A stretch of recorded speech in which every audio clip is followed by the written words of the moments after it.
ఇంకా కొన్ని విషయాలు సీతాకి సంబంధించినవి నేను చెప్పాలి. అక్కడ కాస్టింగ్ మ్యాటర్ వచ్చింది. ఆ మెయిన్ ఒక ఒక చితికిపోయిన రాజవంశపు ప్రివీ పర్సన్స్ అంటారు కదా, అలాగా ఒక రాజుల తాలూకు ఆ కుటుంబంలో ఆ మెయిన్ బతుకున్న ఆయన శరత్ బాబు గారు, ఆయన చెల్లెలు ఒక క్యారెక్టర్, సిస్టర్ క్యారెక్టర్. మిగిలిన వాళ్ళు ఉన్నారనుకోండి, జేవి సమయల్ గారు లాయర్ గాను, ఇంకా ఏవో రకరకాలు ఉన్నాయి. సుమన్ అండ్ గ్రూప్ ఏమో ఆ పగటి వేషగాళ్ళు విలేజెస్లో వేసి వాళ్ళు ఏదో చుట్టుపక్కల చూసిన వాళ్ళు ఏదైనా ఇస్తే తీసుకుని వెళ్తారు. అది అక్కడ ట్రెడిషన్ ఎప్పటి నుంచో ఉంది అది మన ఆంధ్రాలో. సో అలా ఉన్నప్పుడు వంశీ నన్ను ఒక సఫైర్ థియేటర్కి ఒక సినిమా సెకండ్ షోకి రావయ్యా అని చెప్పి తీసుకెళ్ళాడు. ఎందుకంటే నీకు ఒక ఆర్టిస్ట్ని చూపిస్తాను, ఆ అమ్మాయి మనం అనుకుంటున్నాము, ఈ అమ్మాయిని, అమ్మాయి తమిళ సినిమా అది, బట్ ఆ అమ్మాయి తెలుగు సినిమానే, ఇక్కడ పసలపూడి దగ్గరే వాళ్ళు ఉండేది కూడాను, మండపేట, అది ఏదో చెప్పాడు. చెప్పిన తర్వాత సరే వెళ్ళి చూసాము. సినిమా బాగుంది, ఆమె చాలా బాగా యాక్ట్ చేసింది, అద్భుతంగా ఉంది. అది బ్లాక్ అండ్ వైట్ సినిమా.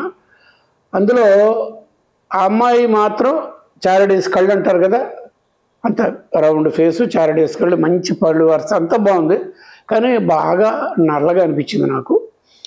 తర్వాత కూడా అమ్మాయిని విడిగా చూసినప్పుడు కూడా నాకు ఫీలింగ్ అంటే చామన ఛాయ్ కంటే తక్కువ షేడ్ టింట్ అనమాట. నేను అప్పుడు వంశీ తన్నాను, వంశీ మరి భానుప్రియ అంటారు నువ్వు, అమ్మాయి పేరు భానుప్రియ సంథింగ్, భానుప్రియ, అప్పటికి భానుప్రియ. వంశీ నువ్వు భానుప్రియ అంటున్నావు, నాకైతే పూర్తిగా నాకు కన్విన్స్ అవ్వట్లేదు. ఎందుకంటే ఒక విధంగా నేను ఆలోచించాను, అది వంశీ మరి ఎందుకు అర్థం చేసుకోలేదు నాకు ఇప్పుడు అర్థం కాల. బయట నా మీద కొంచెం నెగిటివ్ సెన్స్తో చెప్పడం జరిగింది, రఘు భానుప్రియను వద్దనేసాడు, భానుప్రియను వద్దనేసాడని. ఇప్పుడు నేను చెప్తున్నా, భానుప్రియను వద్దంటానికి కారణం ఒకటి మెయిన్ ఏంటంటే, శరత్ బాబు లాంటి రాజుల తాలూకు మంచి చక్కటి స్వరద్రూపైన అతనికి చెల్లెలు కూడా అంత అందంగాను అంత చక్కగాను స్కిన్ టోన్తోనే ఉండాలి, ఫెయిర్ స్కిన్తోనే ఉండాలి. లేకపోతే ఎవడైనా మీమ్స్ లాంటి వాళ్ళు ఏవైనా అనొచ్చు, వాళ్ళ తాలూకు ఆడవాళ్ళ మీద ఏదైనా అనొచ్చు, అక్రమ సంబంధం అనే ఒక సెన్స్ కూడా మాట్లాడవచ్చు.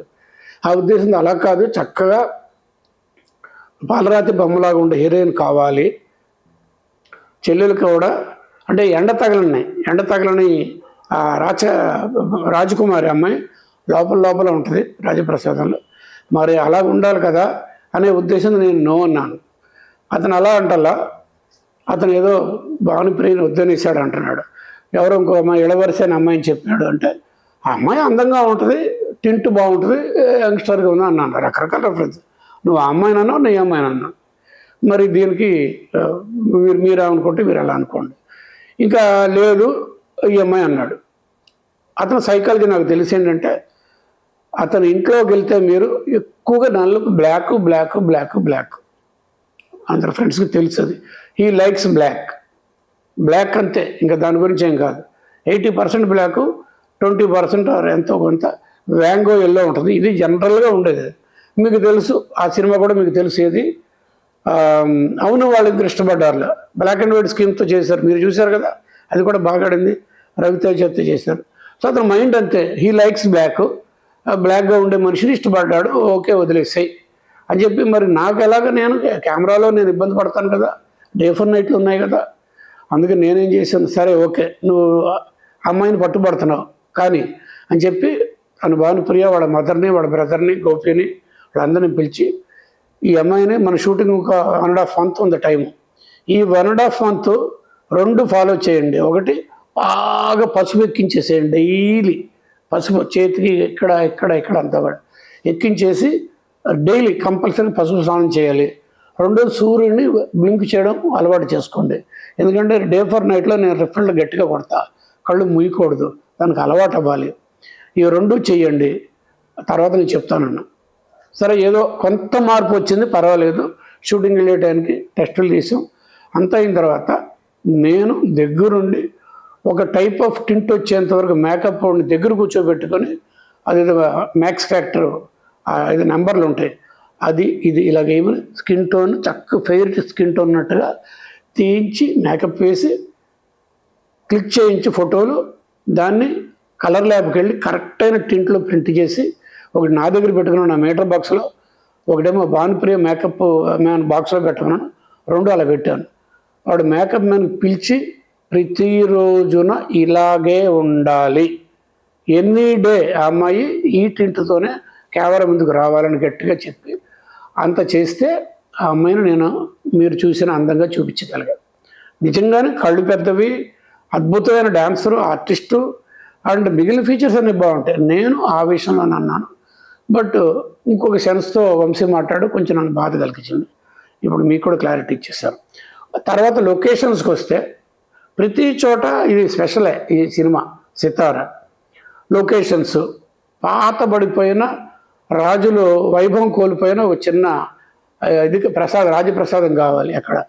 సరే ఏడుది నాగేశ్వరరావు గారు కానీ మాకు కానీ అందరికి పరిచయమైన వెంకటగిరి రాజా వాళ్ళ ఫ్యామిలీ సత్యం థియేటర్ తాలూకు వాళ్ళదే. అక్కడే వాళ్ళ వెనకాలంతా వాళ్ళ సంస్థానం ఎంత ఉండేది చెన్నైలో. వాళ్ళ దగ్గరికి వెళ్ళాం, యాచేంద్ర గారని వాళ్ళందరూ ఉన్నారు. వెళ్ళి ఒకసారి మీ వెంకటగిరి కోటను చూస్తూ ఉండే అంటే భలేవాళ్ళే, చూడండి మీకు ఇష్టమైతే షూటింగ్ చేసుకోండి అని అన్నారు. సరే వంశీ నేను మిగిలిన మేమంతా కలిసి వెళ్ళాం. వెంకటగిరి అంటే నెల్లూరు సైడ్ నుంచి కొంచెం వెళ్ళాలన్నమాట. వెళ్ళాము, చూసాము, నిజంగానే బాగుంది. లోపల పైనుంచి లస్టర్స్ అంటాం కదా, షాండ్లియర్స్ ఉన్నాయి, జనరల్గా ఉండే ఒక రాయల్ ఫీలింగ్తో ఉండే ఫర్నిచర్ అన్నీ బాగున్నాయి. కానీ ఏంటంటే స్పేస్ కొంచెం టైట్గా ఉంది, అంటే క్రేన్ వేయడానికి కానీ తక్కువగా ఉంది. రెండోది పొరపాటున కానీ కిటికీలు తెరిచే ఏదైనా చేస్తే బయటంతా ట్రాఫిక్ వెళ్తూ ఉంది, రోడ్డు మీద రిక్షాలు, బళ్ళు, మనుషులు, ఇది మన బజ్జీలు అమ్మేవాళ్ళు, ఇవన్నీ కనిపిస్తున్నాయి. ఎందుకు ఇలాంటిది అనిపించి కొంచెం అంటే డెసిషన్ తీసుకోకుండా సెమీగా చూద్దాం ఏదైనా లేకపోతే దీనికి వద్దామని ఉద్దేశంతో వెనక్కి వస్తున్నాం. మళ్ళీ బ్యాక్ టు మెడ్రాస్ వచ్చేస్తుంటే ఒక చోట చెట్ల మధ్యలో అటు చూస్తున్నాను. ఎందుకో ఒక చోట చెట్ల మధ్యలో ఒక చిన్న స్ట్రక్చర్ కనిపించింది, ఓల్డ్ స్ట్రక్చర్. నేను గట్టిగా వచ్చేసా డ్రైవర్ని, ఆపు, బ్రేక్ అయ్యి అంటే ఆపాడు. వంశీ కూడా చూశాడు, అంతే బ్రేక్ వేయడం. నేను డోర్ తీసుకుని నేను పరిగెత్తున్నా, వంశీ పరిగెత్తి ఇద్దరు కలిసి అలా పరిగెత్తుకెళ్తే చెట్ల మధ్యలోంచి ఏం చేసాం లోపలికి వెళ్తే ఒక పెద్ద స్ట్రక్చరు. అది చూసి ఇద్దరం కలిసి ఎక్కాము, డోర్ తీపించాము, అటు వెళ్ళాము, కంప్లీట్ అన్నీ తిరిగేసి టాప్కి వెళ్ళిపోయాము. అక్కడ ఓపెన్ ప్లేస్ ఉంది, అన్నీ చూసుకొని ఇద్దరం కలిసి యునానిమస్గా మనం ఇది చేద్దాము అని ఫిక్స్ అయిపోయాం. ఏ పద్ధతిలో అనుకున్నాము, ఎక్స్టీరియర్ మాత్రమే ఇది, లోపల అంత ప్లేస్ లేదు, జస్ట్ అంతా ఒక 20 అడుగులు కంటే తక్కువ ఉంది ప్లేసు. ఎంట్రన్స్ దగ్గర తలుపు తెరిస్తే వెనకాల పెద్దగా లేదు కాబట్టి వద్దనుకొని ఎక్స్టీరియర్ మాత్రం ఇది, ఇంటీరియరు మనం చూసుకుందాం అన్నాం. ఎందుకంటే సెట్లు ఉన్నాయి ఆల్రెడీ, వాయినీలు సెట్లు ఉన్నాయి, అవన్నీ మ్యాచ్ చేద్దామని వెళ్ళిపోయాం. అదే మీరు చూసేది సితార సినిమాలో ఎక్స్టీరియర్ అదే. దాంట్లోనే అక్కడి నుంచి అది పగిలిపోయిన అద్దాలన్నీ దాంట్లో ఒరిజినలే. ఆ అమ్మాయి ఒక్క పగిలిన అద్దం మధ్యలో ఒక కన్ను మాత్రమే. ఇది ఆ రోజుల్లో మల్టీ కలర్ అద్దాలతో, రంగుట అద్దాలతో కిటికీలన్నీ పెట్టేవాడు అనమాట. ఆ పగిలిపోయిన ఉన్నాయి అక్కడ, ఆ పగిలిపోయిన దీంట్లోంచి ఒకే ఒక కన్ను వచ్చి చూస్తే ఇలాగా అంత బిగ్ క్లోజప్స్. అది ఆ కంపోజిషన్స్కి ఇప్పటికీ పెద్ద వాళ్ళు చాలామంది నాతో మాట్లాడతారు కలిసిన వాళ్ళు, ఎలాంటి కంపోజిషన్స్ అండి అసలు, ఆ షాట్ ఏంటండి, అద్దం నుంచి ఒక్క కన్ను మాత్రం రావడం భానుప్రియది, అక్కడి నుంచి అమ్మాయి కింద చూడడం, కింద ఉన్న సుమను ఎవరికి యావలేదు, ఆడేదో డ్యాన్స్ చేస్తున్నారు, సుమను తెలియదు అనుకుంటే అలా చూసే టైంకి ఒక కన్ను ఇలా వచ్చింది చూస్తుంది.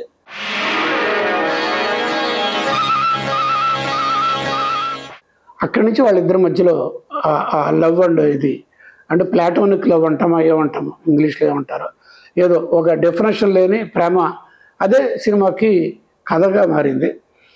అలాగా ఆ సినిమాలో ఎన్నో తమాషాలు చేయడం జరిగింది.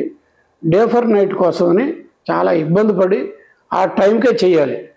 3:30 to 4:30 ఒక గంటలోనే ఆ మెలమెల వస్తాయి, అప్పుడే చేయాలి. మళ్ళీ మధ్యాహ్నం అది పొద్దున పూట అయితే 10:30 to 11:30, 12 వరకు వస్తాయి. ఆ టైంకి ఆ షాట్ల కోసం ప్లాన్ చేసుకోవాలి. ఇవన్నీ చేసుకొని ఎంతో చేస్తేనే అలాంటి సినిమా వచ్చింది. ఈ ఎపిసోడ్లో చాలా ఇంట్రెస్టింగ్ విషయాలు రఘుగారు చెప్పారు. మీరు లైక్ చేశారని అనుకుంటున్నాను. మీ అందరికీ ఓ humble request. Please like, share, subscribe to MV Raghu film diaries. అలాగే మీ అమూల్యమైన కామెంట్స్ పెట్టండి. అది మా ఛానల్ అభివృద్ధికి ఎంతో అవసరం. మళ్ళీ వచ్చే వారం మరో కొత్త ఎపిసోడ్లో కలుద్దాం. మీ సితారా. మీకు నచ్చితే మీ ఫ్రెండ్స్కు, ఫ్యామిలీ మెంబర్స్కు ఈ ఛానల్కు సబ్స్క్రైబ్ చేయమని రికమెండ్ చేయండి. By by.